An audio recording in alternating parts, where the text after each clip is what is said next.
응답과 누림의 축복. 지난 시간에 우리가 함께 말씀을 나누는데요.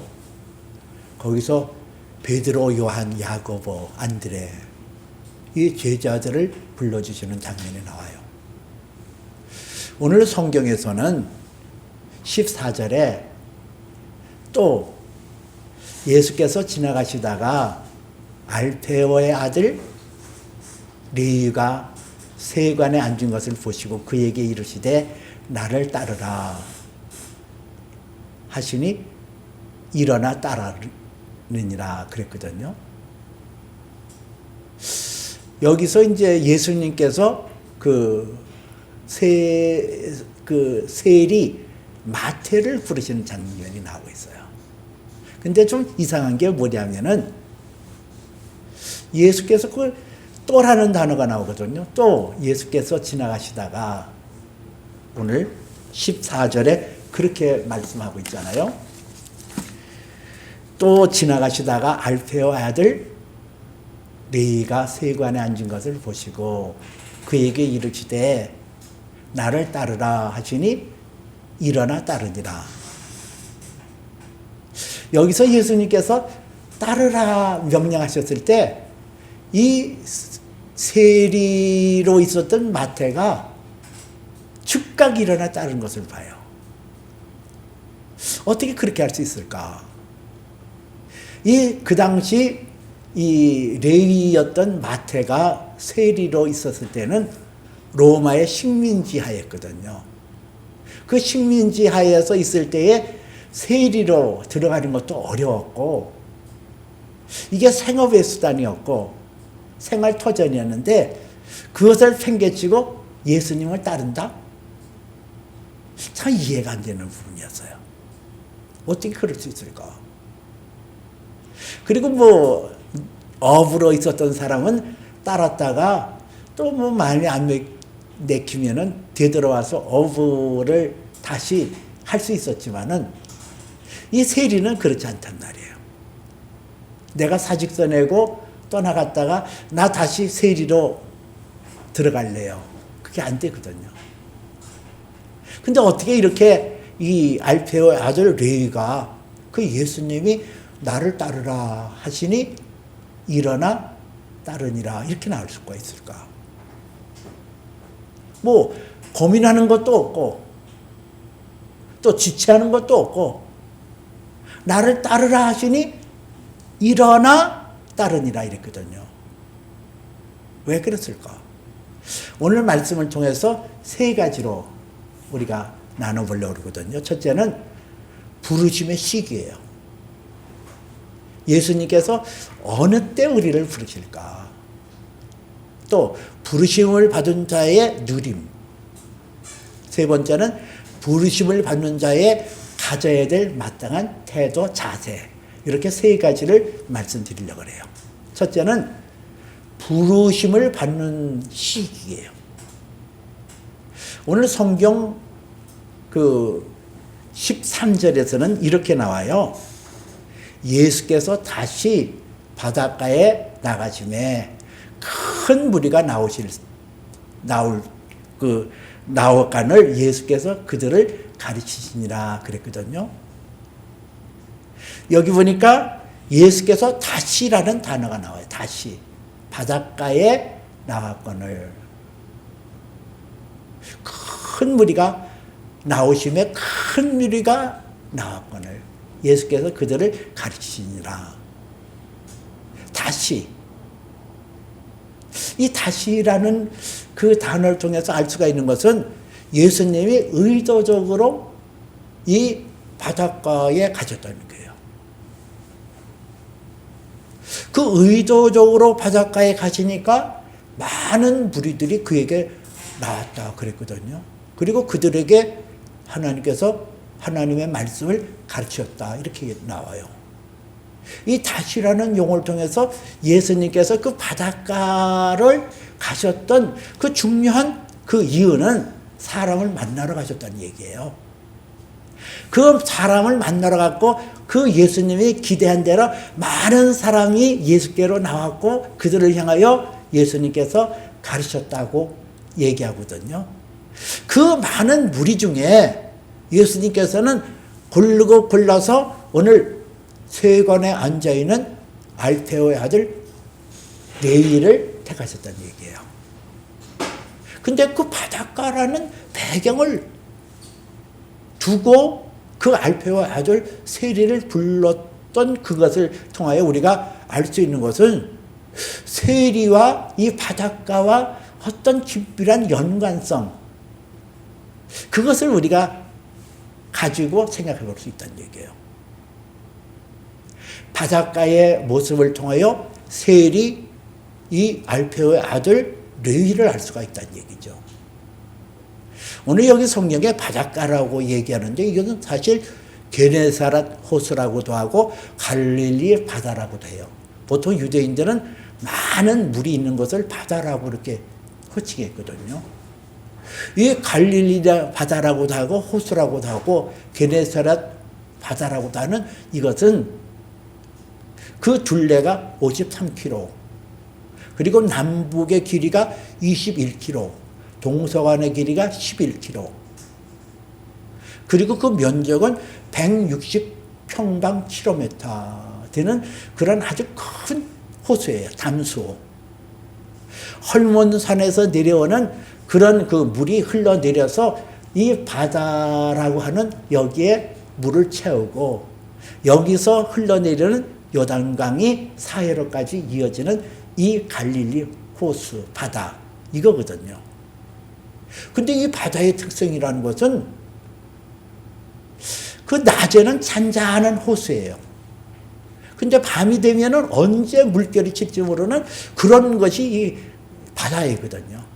왜냐하면은 낮 동안은 떼약볕에 의해서 그 수면이 이렇게 더워지잖아요.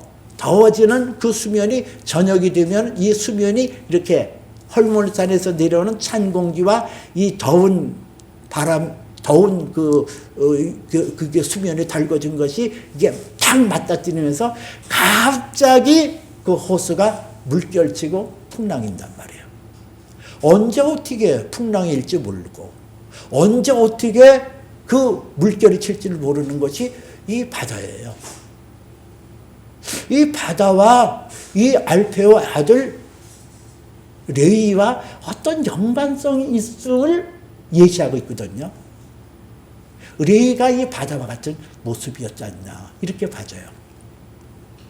당시에 이 세리는 유대인들의 동족에 의해서 굉장히 멸시받는 그러한 직업이었어요. 왜냐하면 자기 동족의 피를 빨아먹는 흡혈귀라고 여겼거든요. 동족에게 세금을 부과해서 그거를 가지고 일부는 그 로마 정부에 보내고 그리고 남은 거는 자기가 썼는데 자기 이득을 많이 취하려면은 세금을 인정사정 없이 부과해야 됐단 말이에요. 그러니까 동족으로부터 굉장히 천시받았어요.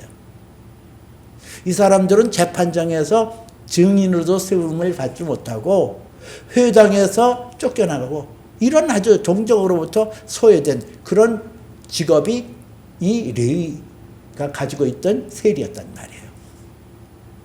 어떤 이유에든 이 레위라는 사람이 악착스럽게 돈을 모았어요. 그리고 집도 사고 좋은 옷도 입고 좋은 음식도 먹었을 거예요. 그런데 그래서 가족들도 안연하게 살고 뭔가 마음이 평화로운데 늘 불안하단 말이에요. 늘 불안해. 뭔가 이것을 여기서 이것을 내가 가지고 있는 것이 어느 날 갑자기 확 딱 그냥 뒤집어져서 뺏길 것 같고 무너질 것 같고 그런 두려움. 그 두려움이 마태라고 하는 레위에게 있었지 않았을까 이렇게 우리가 추측해 볼 수 있어요. 또 하나는 그 이름이 레위잖아요. 이 레위라는 것은 그 이스라엘 백성 중에서 레위 지파는 하나님을 섬기는 백성으로 지명하여 부른 그런 족속이었단 말이에요. 그럼 이 사람도 알페오라고 하는 아버지로부터 그것을 누누이 들었을 거예요. 우리의 지파는 하나님을 섬겨야 되는 그런 지파야. 그냥 하나님을 섬기고 하나님을 순종하고 따라야 되는 그런 레위 입장에서는 언제나 불안한 거예요. 내가 무슨 궤제에서 벗어난 것 같고 뭔가 내가 사는 그런 그 삶의 환경 속에서 뭔가 삐뚤어 나가는 것 같고 그런 것이 언제나 파도처럼 그렇게 일렁거렸다는 얘기예요. 그럴 때에 예수님의 소식이 들려지고 예수님께서 이 땅에 오셔서 하나님 나라에 대한 복음을 전파하시고 수없이 많은 사람, 귀신 들린 사람, 병든 자들이 고침을 받고 기적의 소식이 이 레위에게 들려지면서 그의 마음에 결단을 했음을 알 수가 있어요. 이미 결단한 그 시점에 그 예수께서 오셔서 나를 따르라고 명령했을 때 이 레위가 자기의 관직을 다 벗어 던지고 예수를 따랐음을 우리가 알 수 있거든요. 이처럼 우리가 예수님으로부터 부르심을 받을 때가 있거든요. 내 모습이 일렁거릴 때예요. 파도치는 그런 파도처럼 내 안에 뭔지 모르게 불안이 있고 뭔지 모르게 갈증이 있고 뭔지 모르게 두려움이 있고 그럴 때가 예수님 찾아오셔서 나를 부르는 시기란 말이에요. 내 정체성에 대한 혼돈이 생기고 나의 삶이 일렁거리고 뭔가 불안정할 때 그때 예수님을 찾아오셔서 나를 따르라고 말씀하시고 우리가 그 부르심에 응하여 나가는 게 신앙이고 믿음 생활이거든요. 두 번째는 그 부르심을 받는 사람들이 가져야 될 누림에 대해서 성경이 말씀하고 있어요. 오늘 여기 성경 말씀해 보니까 그의 집에 앉아 잤으실 때 이렇게 나와요. 이 세리였던 이 레위 지파의 마태가 그의 집에서 예수님을 초청해서 아마 만찬을 베풀었던가 봐요. 그동안 세리들과 함께 있었던 그들과 고별 인사도 하고 예수님이 자기를 불러주신 것에 대해서 감사도 표현하고 싶어서 그의 집에 앉아 예수님을 초빙하고 예수님과 더불어 잔치를 벌였음을 말씀하고 있거든요. 그 오늘 성경에서는 15절에 그의 집에 앉아 잤으실 때에 많은 세리들과 죄인들이 예수와 그의 제자들과 앉아 이렇게 나오거든요. 그 예수님과 그의 제자들과 함께 음식을 나눠 먹었다. 여기에는 아주 중요한 의미가 있어요. 그 앉았다. 그리고 음식을 나눠 먹었다. 그것은 제자들과 더불어 많은 세리와 죄인들이 그 예수님과 함께 동등된 모습으로 나타남을 말씀하고 있거든요.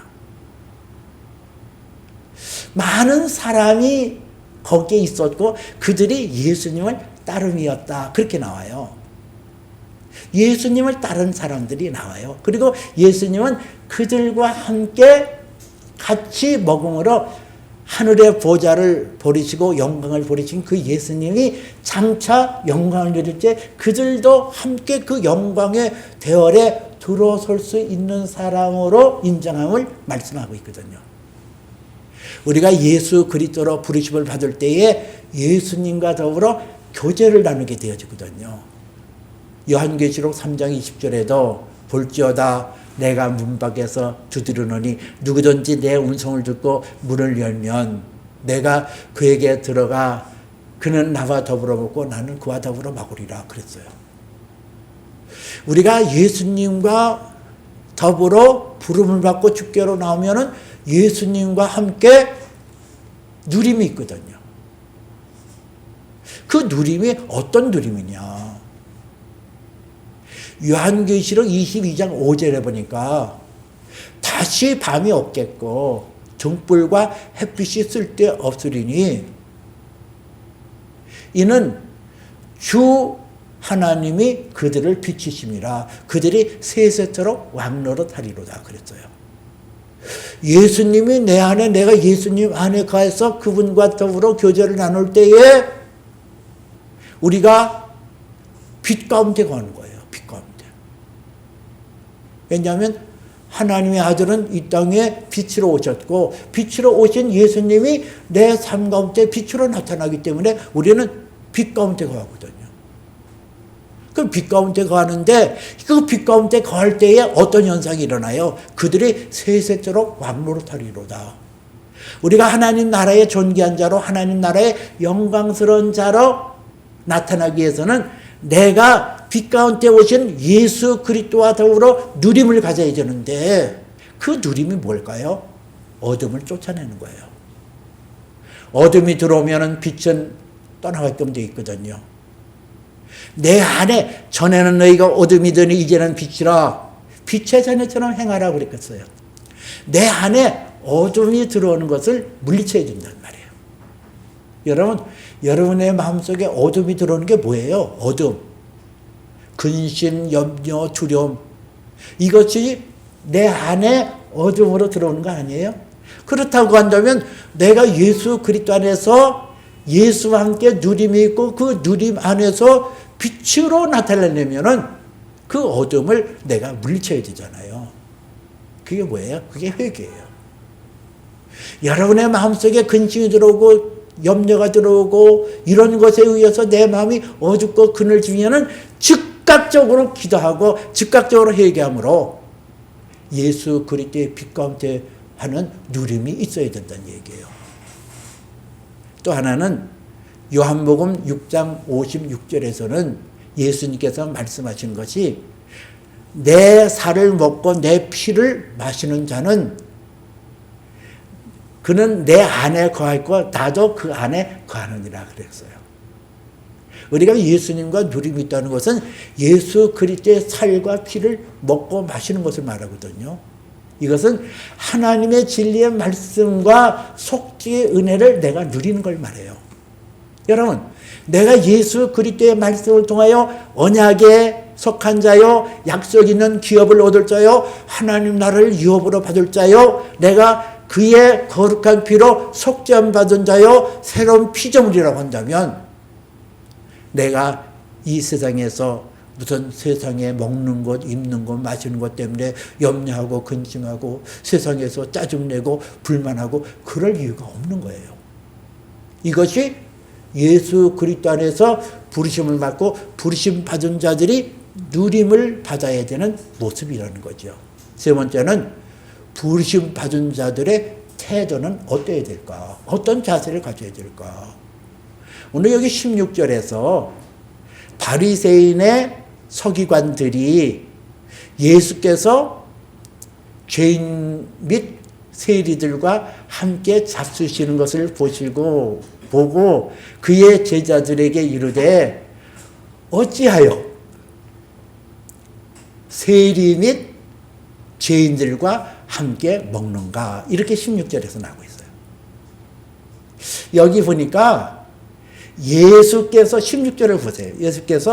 예수께서 죄인 및 세리들과 함께 잡수시는 것 이렇게 나오거든요.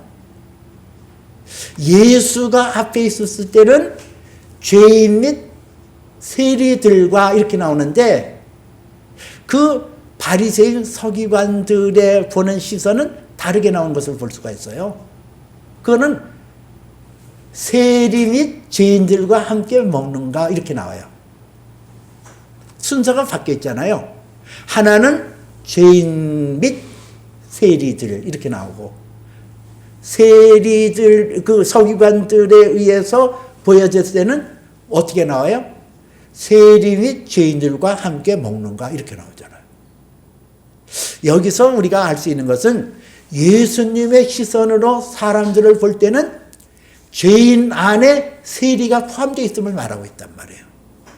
그 모든 사람이 죄 아래에 있고 모든 사람이 죄에 대해서 자유를 받아야 된다는 것이 예수님의 관점이라고 한다면 이 바리새인 서기관들이 보는 관점은 세리 안에 죄인이 포함되어 있단 말이에요. 그걸 뭘 말해요? 세리 안에 죄인들이 포함되어 있기 때문에 나는 세리가 아니고 세인과 같은 불의의 사람이 아니니까 나는 의로운 자라고 얘기하는 것과 마찬가지 아니에요. 이게 다른 거예요. 여러분, 이 서기관들의 그런 관점을 예수님께서 보시고 17절에서 그 예수께서 들으시고 뭐라고 그랬어요? 건강한 자에게는 의사가 쓸데없거늘 이 병든 자라에게 의사가 필요하다고 그랬잖아요. 쓸데가 있고. 나는 의인을 부르러 온 것이 아니라 죄인을 부르러 왔노라 하시니라 그랬잖아요. 이 건강한 자, 나는 스스로 의롭다. 나는 스스로 의로워. 이게 이 바리새파에 속한 서기관들이 갖고 있었던 관념이었거든요. 나는 세리와 같지 않아. 난 창기와 같지 않아. 나는 하나님의 말씀을 잘 따르고 순종해. 나는 달라. 나는 의로운 거야. 이런 모습들. 그런데 그 바리새인과 서기관들에 대하여 성경은 뭐라고 얘기하고 있어요? 마태복음 23장에 보니까 그 바리새인과 서기관들이여 회칠한 무덤과 같으니 겉으로는 아름답게 보이나 그 안에는 죽은 사람의 뼈와 모든 더러운 것이 가득하도다 그랬거든요. 이게 위선이에요. 외식하는 바리새인과 서기관들이여 이렇게 나와요. 회칠한 무덤과 같으니 겉으로는 아름답게 보이나 그 안에는 죽은 사람의 뼈와 모든 더러운 것이 가득하도다 그랬거든요. 내 안에는 더러움이 가득하고 죽은 사람의 뼈같이 냄새가 지속하는 것이 가득한데 겉으로 외양으로 서기관과 바리새파 사람들이 없는 거룩한 복장으로 위장을 하고 그리고 아주 그렇게 경건한 모습을 띠면서 자기를 치장하는 위선자, 외식하는 자, 자기를 파악지 못하고 자기 성찰이 없는 사람들이 그런 거거든요. 우리가 예수님께서 이 땅에 오신 것은 의인을 부르러 온 것이 아니라 죄인을 부르러 오셨다 그랬거든요. 여러분, 내가 누구라고 생각해요?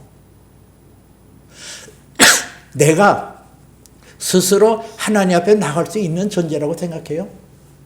제가 초등학교 5학년 때 이웃집에 떡을 돌려주라고 갔다가 개가 새끼를 낳고 있는 것을 모르고 개는 저는 친숙했거든요. 어려서부터 개를 길렀기 때문에. 겁없이 들어가서 그냥 이랬어요. 그랬더니 이놈이 확 달려들더니 제 엉덩이를 확 물어버렸어요. 그 다음부터 그 집에 갈 때는 그 개가 무서워가지고 그 집에 저하고 동급생인 여학생이 있었거든요. 개를 불러내요. 그리고 개하고 같이 가면은 이 개가 꼬리를 살랑살랑 흔들고 아주 얌전해요. 여러분, 우리 하나님은 거룩한 분이거든요. 하나님 아버지는 공의로우신 분이고 그 공의로우신 하나님이시기 때문에 죄가 아주 머리토록 아주 조그만 죄가 내 안에 있더라 할지라도 그 하나님의 공의와 그 하나님의 엄중함을 견딜 수가 없어요. 그런다 예수님과 함께 가면, 예수님과 함께 동행하면 그 두렵고 떨리는 그 하나님이라도 내게 인재하신 하나님으로, 사랑이 많은 하나님으로 변화되거든요. 하나님은 그러신 분이에요. 내가 하나님 앞에 겸손하다는 것을, 그것을 우리가 인정하거든요. 내 힘으로는, 내 능력으로는, 나 혼자로는 하나님 앞에 갈 수 없지만은 예수님만 나의 힘이요 나의 방패요, 그분과 더불어는 하나님 앞에 담대히 나갈 수 있습니다. 이게 겸손한 자의 모습이라는 거예요. 그 겸손함을 하나님께서 보시고 그에게 은혜를 주시고 상급을 베풀어 주시거든요. 여러분은 하나님 앞에 나갈 때 예수가 내 안에 꼭 있어야 된다고 믿는 사람입니까? 예수님의 이름으로 오신 성령이 내 안에 계셔야 내가 하나님의 말씀이 깨달아지고 그 은혜 가운데 거할 수 있고 하나님 앞에 담대히 나가 내 기도를 드릴 수 있고 하나님께서 내 기도를 응답하신다고 믿나요? 그게 겸손이에요.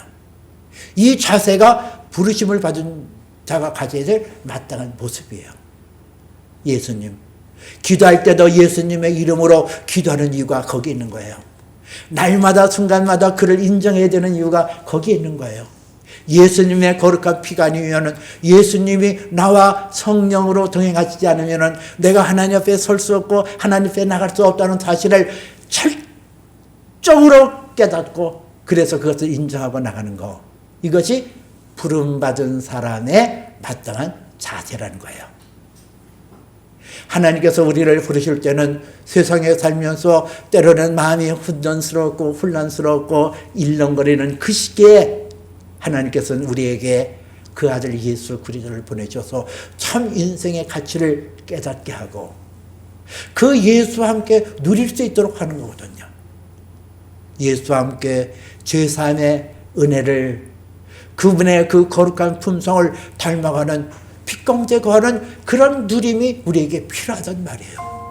그러므로 우리는 부르심을 받은 우리에게 필요한 것은 겸손하여 주님의 피가 아니면 하나님 앞에 설 수 없고, 주님과 동행하지 않으면 하나님 앞에 나갈 수 없다는 사실을 우리가 깨닫고 믿음으로 부르심의 그 놀라운 정이 저와 여러분에게 빛으로 아름다운 결실로 맺어지기를 주님의 이름으로 축복해 드립니다. 기도합니다.